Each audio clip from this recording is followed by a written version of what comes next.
সবচেয়ে অন্যতম 21শে বইমেলা। রাওয়া প্রতি বছরই এই বইমেলার আয়োজন করে, বাট নানান কারণে কখনোই আসা হয় নাই। তাই আমি রাওয়া কর্তৃপক্ষকে অত্যন্ত আমার মনের থেকে ধন্যবাদ জানাচ্ছি। এখানে আমি আসলে এসেছিলাম আমার ছেলে মেয়েদের নিয়ে দেখতে, এর মধ্যে ম্যাডাম আমাকে কিছু বলতে বললেন। তো অডিয়েন্স কার উদ্দেশ্যে বলবো এটা পরিষ্কার না। আসলে এখানে প্রকাশক আছেন, তারপরে লেখক আছেন, কর্তৃপক্ষ আছেন, কিছু স্টুডেন্টসও আছে, এবং বেশিরভাগই কাকতালীয়ভাবে দেখি আমার স্টুডেন্টস আদমজির। তারা আমার কথা শুনে শুনে অভ্যস্ত, ওরা নিশ্চয়ই খুব বেশি পছন্দ করবে না আমার কথা, আমি যেহেতু বলতেই থাকি। তো আমি যে বিষয়টি আমার মনে আসছে সেটা হচ্ছে যে আমরা যেহেতু শিক্ষার সাথে সম্পৃক্ত, এবং আমি যদি মনে করি যে আমার স্টুডেন্টস যারা আছে তারাই আমার কথা বলার সবচেয়ে বড় উপজীব্য, তাহলে পরে ছাত্র শব্দটা শুনলে পরেই আমরা আর একটা নতুন শব্দের সাথে পরিচিত হই, নতুন না পুরাতন শব্দই, সেটা হচ্ছে যে পড়া। তো পড়া এমন একটা জিনিস, আমরা যারা বিলিভার, যারা বিশেষ করে মুসলিম, তারা আমরা জানি যে রাসূলুল্লাহ সাল্লাল্লাহু আলাইহি সাল্লামের উপরে যে কোরআনের ফার্স্ট যে ভার্সটা নাজিল হয় সেটার ফার্স্ট শব্দটাই ছিল কিন্তু পড়া, ইকরা। আবার পড়ার সাথে যখনই আমি সম্পৃক্ত হব, পড়া বলতে আমরা কি বুঝাই? পড়ার কথা আসলে পরে কিন্তু বইয়ের কথা আসবেই। মানে আমি পড়বো অথচ বই নাই, এটা কিন্তু কখনো হতে পারে না। তাই পড়ার সাথে বইয়ের একটা সম্পূর্ণ সম্পৃক্ততা আছে। সেই হিসেবে বইমেলা একটা রিয়েল উপজীব্য এটার। মানে আমরা পড়বো, পড়ার সাথে বই রিলেটেড, এরপরে আমরা বইমেলার আয়োজন করেছি। তাই বইটা কিন্তু এখানে পড়ার মূল উপজীব্য হিসাবে আমি দেখি। এখন যেহেতু বলেছিলাম যে আমাদের টার্গেট অডিয়েন্স এখানে যদি আমরা মনে করি ছাত্ররা, তো সেখানে আমি কেন বই পড়ব, আমাকে কেন বই পড়তে হবে? আমরা যেহেতু এডুকেশনের সাথে সম্পৃক্ত, শিক্ষার সাথে সম্পৃক্ত, শিক্ষার অনেক উপকরণ আছে যে কেন আমাদের শিক্ষিত হতে হবে। তো অনেকভাবেই মানুষ শিক্ষিত হতে পারে। পরিবেশ থেকে শিখতে পারে, প্রকৃতি থেকে শিখতে পারে, পরিবার থেকে শিখতে পারে, সমাজ থেকে শিখতে পারে, রাজনীতি থেকে শিখতে পারে, রাষ্ট্র থেকে শিখতে পারে, নানান পরিসরে মানুষ শিখতে পারে। বাট শেখার জন্য সবচেয়ে বড় উপকরণ কিন্তু বই। এটা আমাদেরকে বিশ্বাসের মধ্যে নিয়ে আসতে হবে। এখন আমি বই কেন পড়ব? বই পড়বো হচ্ছে আমার নিজেকে সমৃদ্ধ করার জন্য। আমি বই পড়লে পরে আমার জ্ঞানের ভাণ্ডার কিন্তু সমৃদ্ধ হয়। আমার মধ্যে যে লব্ধ জ্ঞান আছে সেই জ্ঞানের নানানভাবে আমি জ্ঞান অর্জন করতেই পারি, কিন্তু আমি যখন বই পড়ব তখন কিন্তু জ্ঞানটা সমৃদ্ধ হবে। এটার অনেক কারণ বলা যেতে পারে, আমি জাস্ট দুই একটা কারণ বলবো। অনেকক্ষণ কথা বললে পারে টার্গেট অডিয়েন্স যারা থাকবে তাদেরও ইন্টারেস্ট থাকবে না। তো বই তোমাকে কিভাবে সমৃদ্ধ করবে? কখনো কখনো দেখা যায় যে একজন মানুষ তার সারা জীবনের সঞ্চয় দিয়ে কিন্তু বই লিখেন। আমরা যদি একটা ছোট্ট পার্টিকুলার একটা বইয়ের কথা বলি, if I am wrong in statistics please forgive me, যে থিঙ্ক অ্যান্ড গ্রো রিচ একটা বই আছে নেপোলিয়ন হিলের। এই বইটা উনি লিখেছেন 20 বছর ধরে, মানে ওনার 20 বছরের অভিজ্ঞতা সঞ্চয় করে এই বইটা লিখেছেন। বইয়ের পৃষ্ঠা সংখ্যা হয়তো 250 অথবা এরকম হবে। অথচ তুমি যদি এই বইটা পড়ো, সাকুল্যে তোমার 6 ঘন্টা সময় লাগবে। তার মানে হচ্ছে যে 6 ঘন্টায় তুমি একটা মানুষের 20 বছরের জীবন সম্পর্কে কিন্তু জেনে যাচ্ছ। এত সুন্দর একটা মানে শিখার উপকরণ আর খুব বেশি নাই পৃথিবীতে। তাই তোমাকে বই পড়তে হবে। তুমি যদি বই পড়ো তোমার শব্দ ভাণ্ডার সমৃদ্ধ হবে। কারণ হচ্ছে যে তুমি তো অনেক কিছু জানো না, বই পড়লে অনেক কিছু শিখবে। তুমি যদি উপন্যাসের বই পড়ো একটা, তাহলে পরে তুমি কিন্তু কখনো কখনো শুধু এক জেনারেশন না, কোনো কোনো উপন্যাসের পরিসর হয় 2-3 100 ইয়ার্স অফ সলিটিউড একটা বই আছে। এটা কত জেনারেশন এটা আমার এই মুহূর্তে মনে পড়ছে না। মানে অনেকগুলি জেনারেশন সম্পর্কে তুমি একটা ছোট্ট বই থেকে কিন্তু অভিজ্ঞতা অর্জন করতে পারবে। এরকম বই পড়ার যে উপকারিতা, এইটা বলতে গেলে পরে অনেক সময়ের প্রয়োজন হবে। আমি শুধু তোমাদের বলতে চাই যে you have to read books. এখন তুমি এই বইটা যখন পড়বে তখন কিভাবে বইটা সিলেক্ট করবে, দিস ইজ ভেরি ইম্পর্ট্যান্ট। আমি বই পড়বো, বই পড়ার জন্য ক্যাম্পেইন করব। আমি জাস্ট শেষ করব আমার কথা যে আমাকে অবশ্যই বই পড়তে হবে, বাট কোন বইটা পড়বো আমরা এইটা কিন্তু আমার নিজেকে সিলেক্ট করতে হবে, আমার পরিবারকে সিলেক্ট করতে হবে, আমার বাবা মাকে সিলেক্ট করতে হবে, শিক্ষকদেরকে কিন্তু সিলেক্ট করতে হবে। It's not open, the world is not open. Definitely world is open, but all the things are not open to you all. তোমাকে কিন্তু বিচার বিবেচনা করে দেখতে হবে যে তুমি কোন বইটা পড়বে। আমার মনে আছে যে আমরা যখন খুব ছেলেবেলায় সেনাবাহিনীতে যোগ দেই তখন আমাদের সিওরা আমাদেরকে কিছু পাঠ্যপুস্তকের তালিকা ধরিয়ে দিত যে এই সময় তোমার এই বই পড়া দরকার, এই সময়ে এই বই পড়া দরকার, এই সময়ে এই বই পড়া দরকার। এটাও কিন্তু খুব গুরুত্বপূর্ণ একটা জিনিস। তুমি যদি কোনো কিছুই নলেজ না থাকে, হঠাৎ করে বাইবেল না কোরআন মরিস বুকাইলির হঠাৎ করে বইটা হাতে নিয়ে লাভ নাই। You have to know something. কিছু বেসিক জিনিস তোমাকে জানতে হবে, তারপরে অ্যাডভান্সের দিকে যেতে হবে। হঠাৎ করে যদি তুমি স্যাটানিক ভার্সেস পড়া শুরু করো, this is not a correct choice of book. অর্থাৎ বই পড়ার ক্ষেত্রেও কিন্তু চুজই হতে হবে। আমার সাথে অনেকেই দ্বিমত পোষণ করতেই পারেন, বাট আমরা যখন বই পড়ব তখন বই পড়তে গিয়েও কিন্তু আমাদেরকে চুজই হতে হবে। বিকজ আমরা যতই ওপেন মাইন্ডেড হই, আমরা কিন্তু একটা নির্দিষ্ট বয়সের মধ্যে সীমাবদ্ধ থাকি। ইফ ইউ আর 18, তোমাকে বুঝতে হবে যে তুমি কিন্তু 18, you are not of 60 years old. If you are 40 years old, you must understand that you are 40 years old.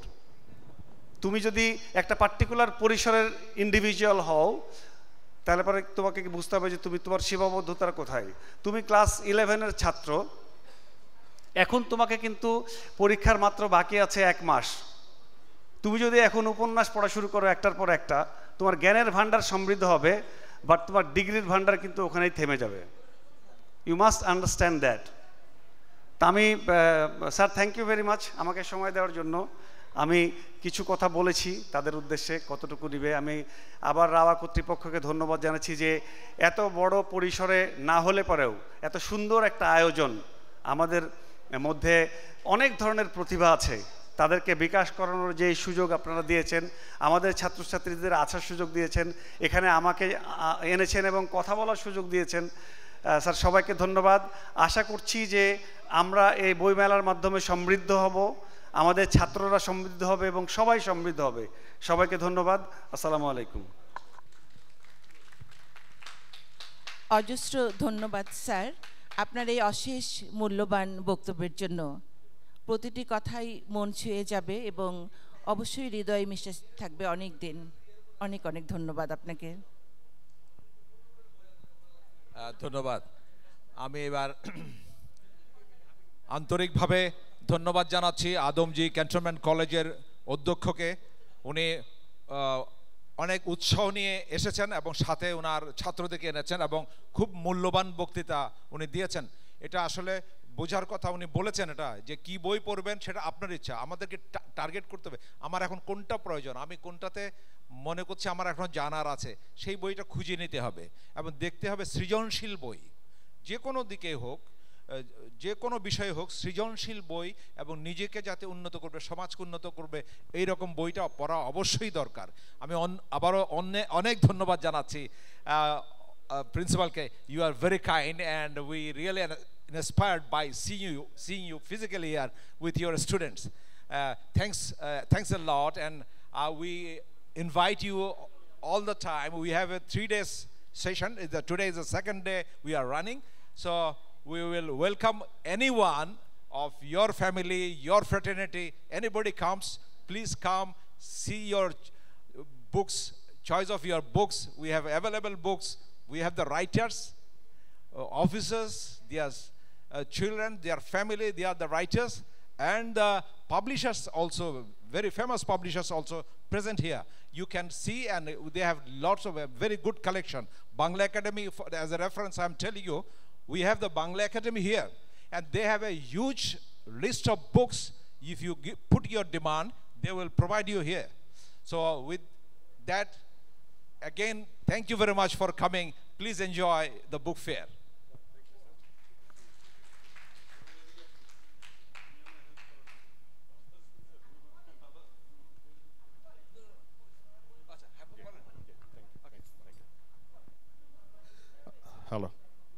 আসসালামু আলাইকুম।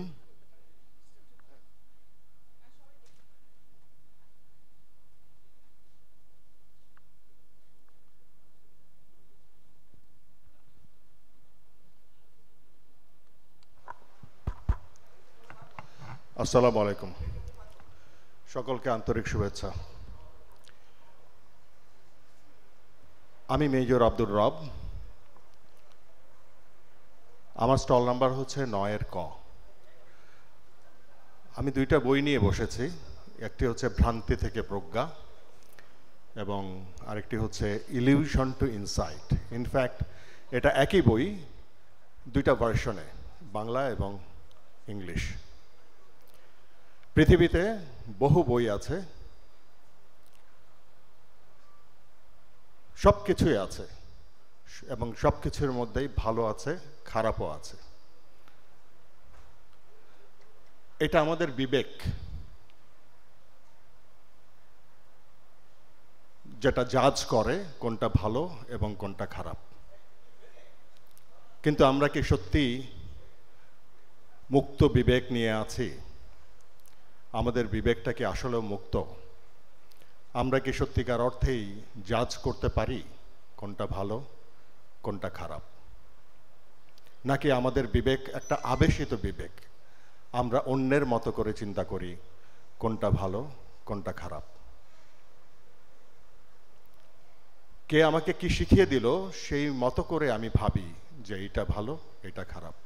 কিন্তু আমার প্রতি যে আল্লাহর বা আমাদের সৃষ্টিকর্তার যে অনুগ্রহ, আমার প্রতিটি কোষ, আমার প্রতিটি অঙ্গ, আমার চোখ, আমার কান, আমার নাক, আমার ত্বক, আমার অনুভব অনুভূতি, সেই জিনিসগুলি দিয়ে কি আমরা কখনো ভেবেছি যে কোনটা ভালো কোনটা খারাপ? এই জিনিসগুলি তো আমার উপরে নাজিল হয়েছে। আল্লাহ তাআলা আমাকে দয়া পরবশ হয়ে আমাকে এই জিনিসগুলি দিয়েছেন। সেগুলোর প্রপার ইউটিলাইজেশন কি আমরা করতে পেরেছি? যাই হোক, অনেক কথা আমার বইগুলির মধ্যে আমি চেষ্টা করেছি মানুষের বিবেক জাগ্রত করার মতো কিছু উপকরণ সেখানে আছে। এই বইটি পাওয়া যাচ্ছে ভ্রান্তি থেকে প্রজ্ঞা এবং ইলিউশন টু ইনসাইট।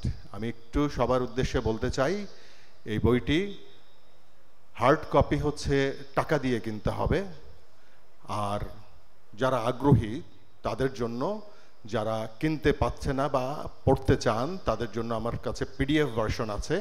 আমি এখানে দাঁড়িয়েছি শুধুমাত্র এই ডিক্লারেশনটা দেওয়ার জন্য যে দয়া করে যদি কেউ আগ্রহী থাকেন আমার কাছে আপনাদের কন্ট্যাক্ট নাম্বার বা হোয়াটসঅ্যাপ নাম্বারটা দিলে আমি সেই পিডিএফ ভার্সনটা আপনাদেরকে দিতে পারবো। দুটো বই পিডিএফ ভার্সন, বাংলা এবং ইংলিশ। আপনাদেরকে আন্তরিক ধন্যবাদ।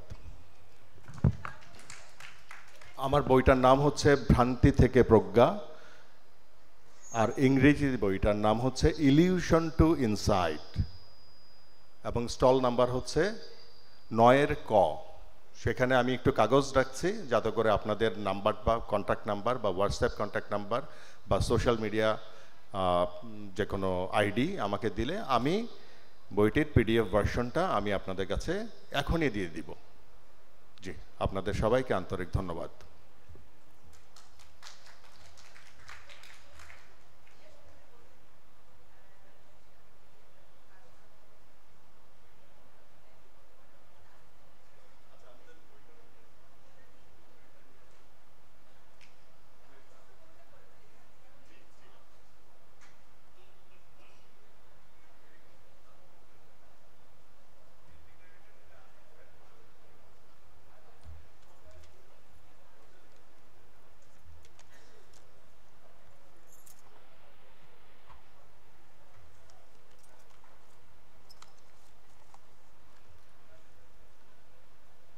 আসসালামু আলাইকুম।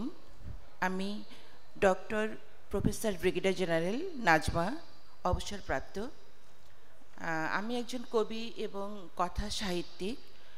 আমার মোট 76টি বই, পাবলিশড বই আছে। গল্প, কবিতা, উপন্যাস, স্বাস্থ্য সম্পর্কিত বই, ভ্রমণ কাহিনী, শিশুতোষ গ্রন্থ, অ্যাডভেঞ্চার সম্পর্কিত গ্রন্থ, কিশোর উপন্যাস, ছড়ার বই থেকে শুরু করে রান্নার বই, সব কবিতা, এমন সবগুলোতেই আমার একাধিক প্রকাশনা রয়েছে। আর এবছর আমার দুটি বই এসছে বইমেলায়। প্রথমটি বেগম রোকেয়া কালজয়ী এক কথাশিল্পীর নাম। এই বইটি এটি একটি গবেষণামূলক প্রবন্ধ। আর দ্বিতীয়টি নোবেল জয়ী প্রফেসর ইউনুস বাংলাদেশের বিশ্বজয়। আমি বই দুটো সম্পর্কে আলোচনা একটু পরে বলবো, সংক্ষেপে বললাম বইয়ের নাম দুটো। আসলে আমি এখানে একটু বৈচিত্র্য আনার জন্য একটা কবিতা পড়ব। জানি না মনে আছে কিনা, কবিতাটা আমার কাছে নেই, হঠাৎ ইচ্ছে করলো কবিতাটা পড়তে। দেশের কবিতা। কবিতার নাম স্বজন বুকের মাটি। এই তো আমার স্বজন বুকের মাটি, এখানে ভোর রোদের আকাশ পাড়ি, রোদের পাখি বুকের ভেতর জনম ডাকাডাকি।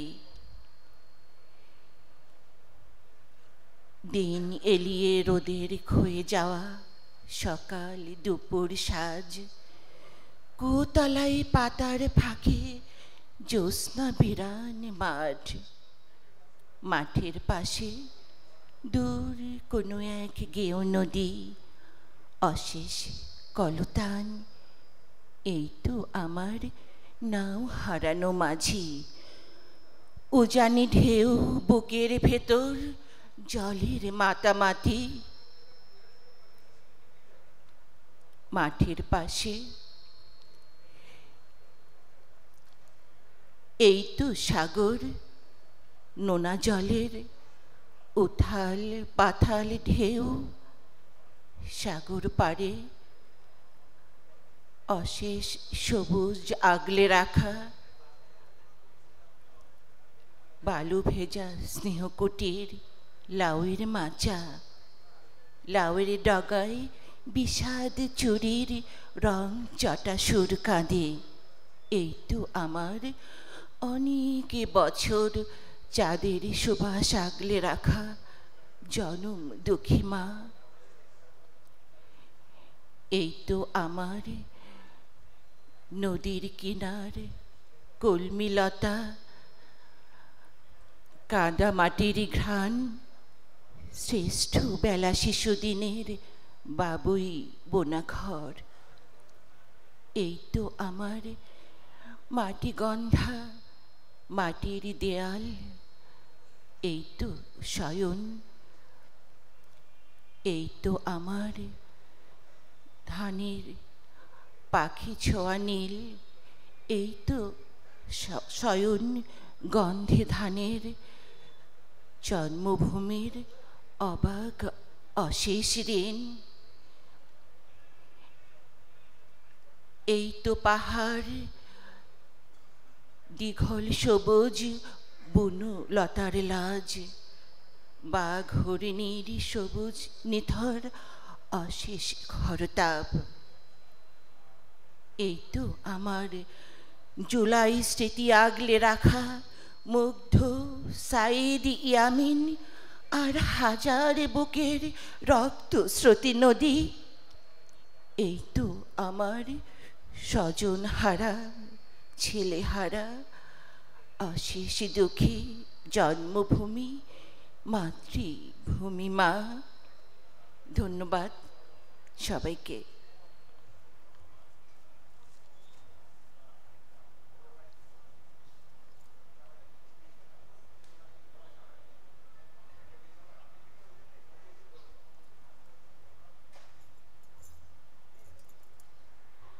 সম্মানিত কবি এবং কবি লেখক এবং কথা সাহিত্যিকদের অনুরোধ করছি, আপনারা আপনাদের বইগুলো সম্পর্কে বলুন, বই নিয়ে স্টেজে আসুন এবং আপনাদের মতো করে বইগুলো সম্পর্কে বলুন।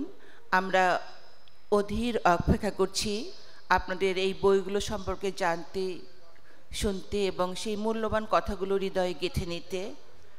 সম্মানিত লেখক, কবি এবং কথা সাহিত্যিকগণ,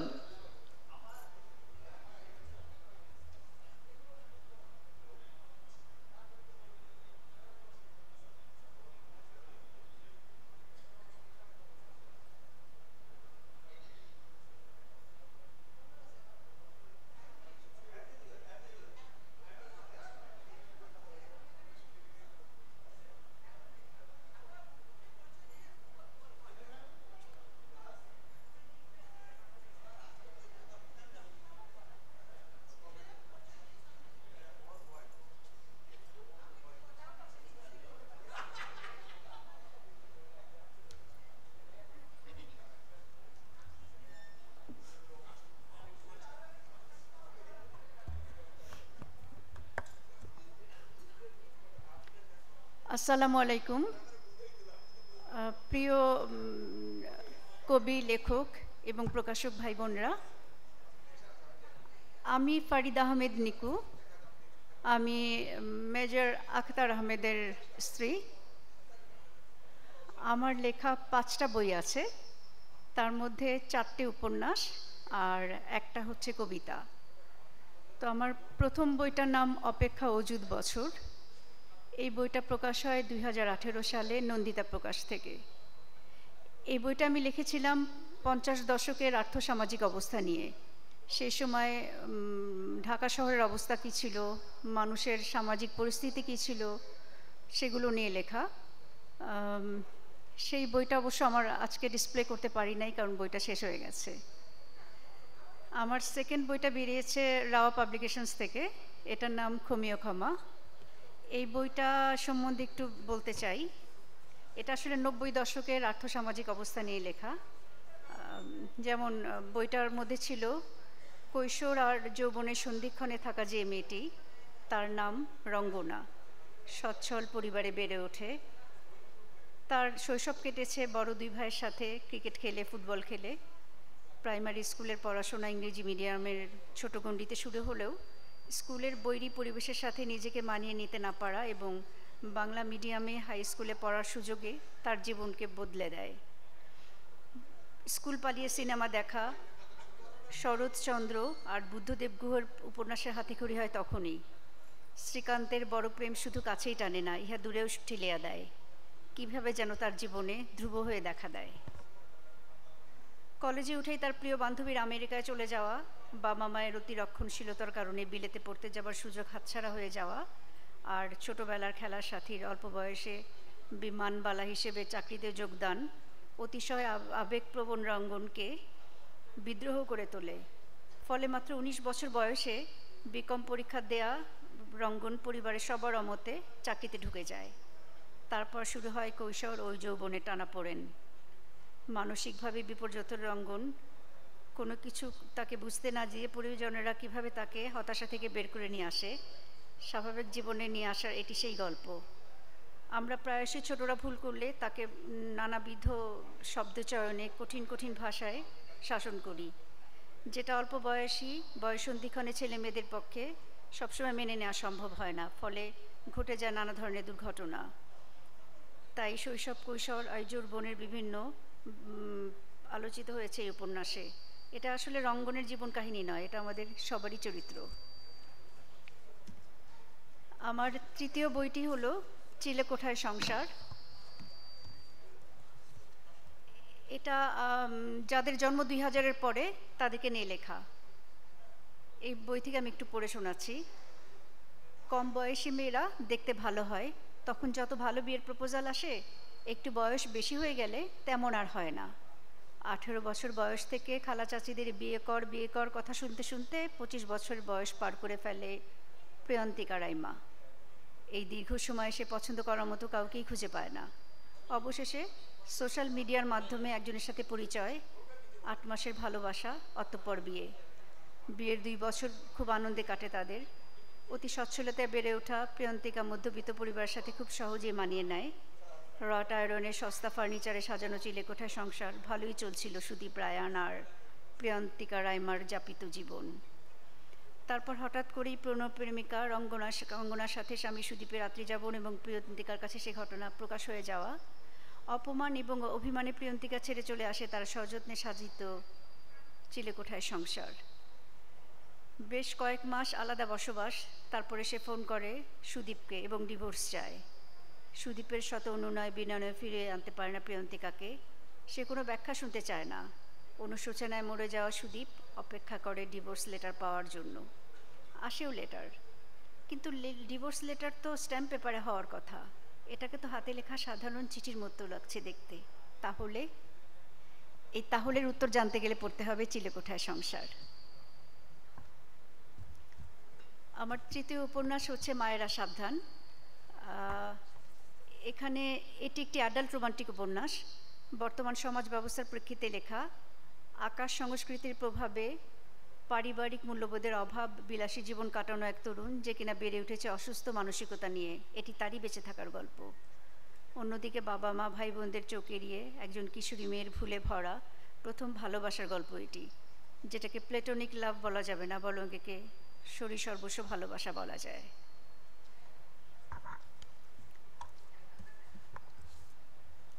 গত বছর বেরিয়েছে আমার সর্বশেষ বই, এটি একটি কবিতার বই, প্রিয়তম এসু।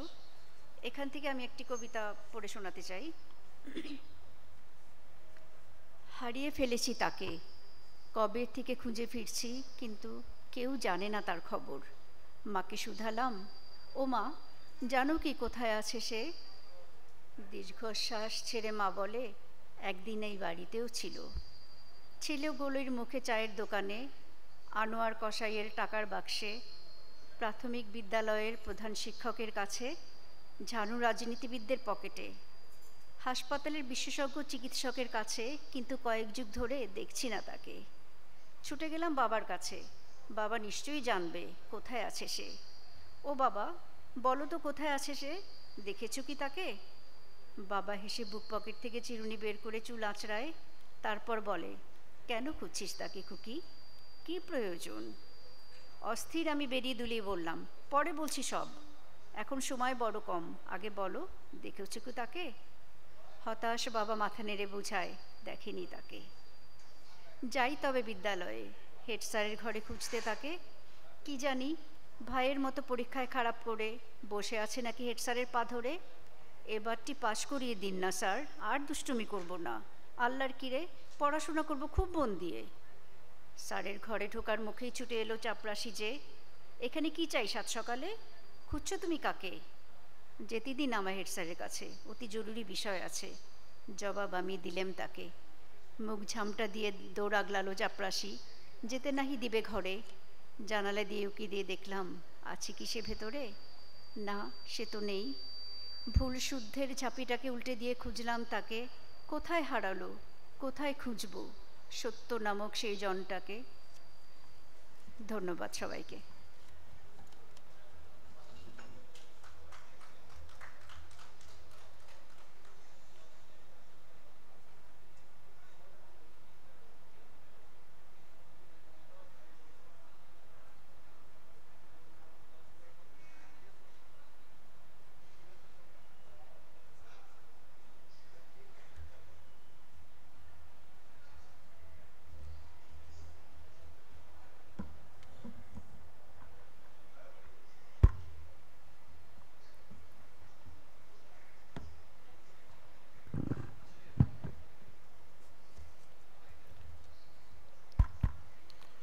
আমি আবার আসলাম আপনাদের কাছে ভ্রান্তি থেকে প্রজ্ঞা বইটির সারবার্তা নিয়ে।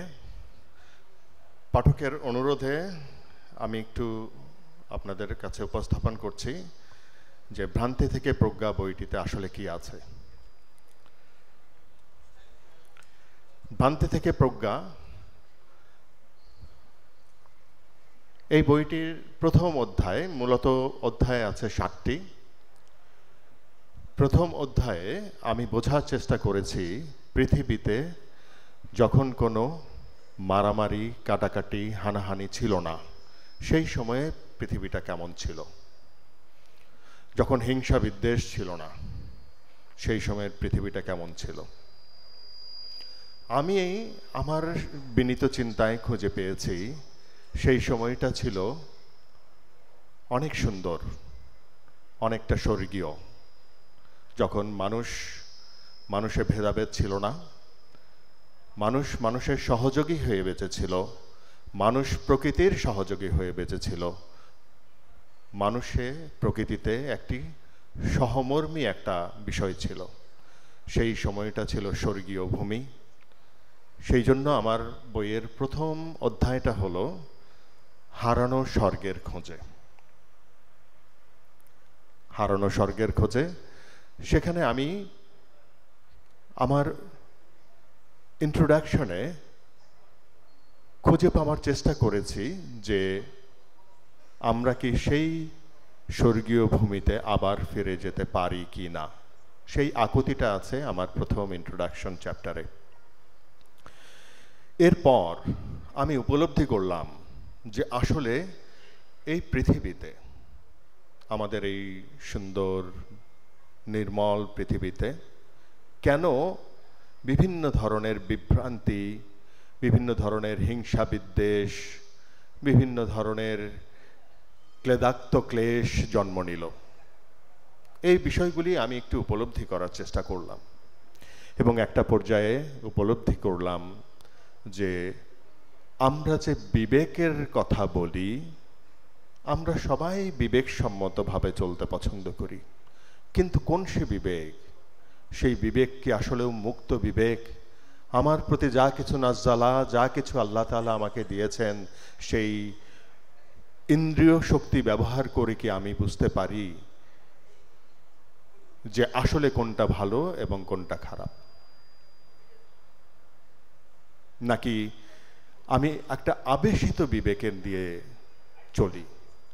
সেই আবেশটা হতে পারে রাজনৈতিক আবেশ, আবেশটা হতে পারে বিভিন্ন ধরনের দার্শনিক আবেশ, আবেশটা হতে পারে বিভিন্ন ধরনের ধর্মীয় আবেশ। তখন সেই উপলব্ধি থেকে আমি দ্বিতীয় চ্যাপ্টারটা লিখলাম। দ্বিতীয় চ্যাপ্টারটির শিরোনাম হচ্ছে বিবেকের মুক্তি হতো সত্যের পথে প্রথম পদক্ষেপ। বিবেকের মুক্তি হলো সত্যের পথে প্রথম পদক্ষেপ। সেখানে আছে মানব বিবেকের মুক্তি, সত্যের সন্ধান ও নৈতিক দার্শনিক বিশ্লেষণ। যখন কেউ মুক্ত বিবেক নিয়ে চিন্তা করতে পারবে, তখন সে উপলব্ধি করবে স্রষ্টা এবং সৃষ্টির মাঝখানে কি সুন্দর একটা সম্পর্ক। এই জন্য তৃতীয় বইটি আছে, বইয়ের মধ্যে তৃতীয় বই, সেটা হলো প্রকৃতি ও পরম সত্তা, প্রাকৃতিক বিধানই সৃষ্টির অমোঘ ভাষা। প্রকৃতি ও পরম সত্তা, কেউ আমরা আল্লাহ বলি, ঈশ্বর, গড, ভগবান, যা যা কিছু বলি না কেন, আমি পরম কর্তা বলতে খুব স্বাচ্ছন্দ্য বোধ করি। তো সেই জন্য সেই চ্যাপ্টারটার নাম দিয়েছি প্রকৃতি ও পরম সত্তা, প্রাকৃতিক বিধানই সৃষ্টির অমোঘ ভাষা। এর মাঝে আছে প্রকৃতির মধ্য দিয়ে ঈশ্বরের বা পরম সত্তার বিধান ও সৃষ্টির অপরিহার্যতা ও সত্য নিয়ে ধর্মতাত্ত্বিক এবং দার্শনিক ভাবনা। যখন আমরা বুঝতে পারবো যে আল্লাহ এবং সৃষ্টির মধ্যে, স্রষ্টা এবং সৃষ্টির মধ্যে সম্পর্কটা কি, সেই উপলব্ধি যখন আসবে, তখন মনের মণিকোঠায় একটি প্রশ্নের জন্ম নিবে, তাহলে এগুলি কি, কি করছি, কি দেখছি আমাদের আশেপাশে, এই যে ধর্ম, এই যে দর্শন, এই যে রাজনীতি, এগুলি কি? সেই জন্য আমি একটা চ্যাপ্টার বা একটা বই, চতুর্থ বই, বইয়ের মধ্যে চতুর্থ বই, সেই বইটার নাম দিয়েছি ধর্মের জন্ম একটি সত্য অনুসন্ধান। ধর্মগুলি কিভাবে জন্ম নিয়েছে এবং তার মৌলিক সারবর্তা এবং একটি ঐতিহাসিক ও দার্শনিক অনুসন্ধান আছে সেই চতুর্থ বইটিতে। এই চতুর্থ বইটি যখন আমি লিখি, এটা নিয়ে হয়তো অনেকে অনেক প্রশ্ন করতে পারে আমাকে, কিন্তু এই বইটি আমি কোনো ধর্মের সমালোচনা করার জন্য লিখি নাই। এই বইটি আমি লিখেছি ভালোবাসা থেকে, সত্যের জন্য ও মানুষের মর্যাদার জন্য। ধর্ম তার প্রকৃত রূপে আমাদেরকে বিভাজিত করার জন্য ছিল না, বরং আমাদের পথ দেখানোর জন্য ছিল। সত্য, ন্যায্যতা ও সহানুভূতি ও অন্তর্জাগরণের সেই পথ। কিন্তু আজকের দিনে ধর্মের নামে আমরা যা দেখি তা প্রায়ই সহিংসতা রক্ষা করে, অন্যায়কে ন্যায্যতা দেয়। ডোনাল্ড ট্রাম্প একদিকে ইউক্রেনে যুদ্ধ বন্ধ করতে চায়, আরেকদিকে প্যালেস্টাইনে যুদ্ধ যাতে চলমান থাকে, ইসরায়েলি বর্বরতা যাতে চলমান থাকে, তার জন্য পেট্রোনাইজ করে। দ্বৈত বিবেক, এই বই মূলত একটি পবিত্র বিদ্রোহ, ঈশ্বরের বিরুদ্ধে নয়, বরং তার নামের অপব্যবহারের বিরুদ্ধে। ধর্মকে প্রত্যাখ্যান করে এই বই লেখা হয় নাই, বরং তার হারিয়ে যাওয়া আত্মাকে পুনরুদ্ধার করার জন্য এই বইয়ের চেষ্টা।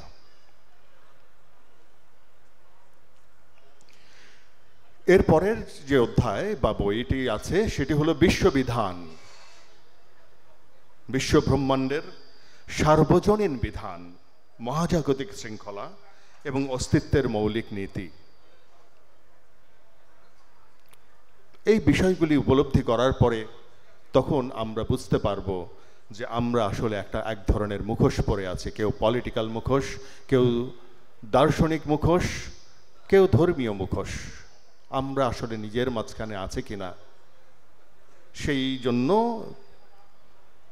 ষষ্ঠ যে অধ্যায় বা বই সেটা আছে, সেটা নাম দিয়েছি মুখোশ ভাঙো মানবতা বাঁচাও। মুখোশ ভাঙো মানবতা বাঁচাও। এবং তারপরের যে শেষ অধ্যায়, সেখানে আমি উল্লেখ করেছি অস্তিত্বের দায়। আমরা যে যেখানে আছি না কেন, যে যেখানে থাকি না কেন, আমাদের একটা অস্তিত্ব আছে, আমাদের একটা দায়ও আছে।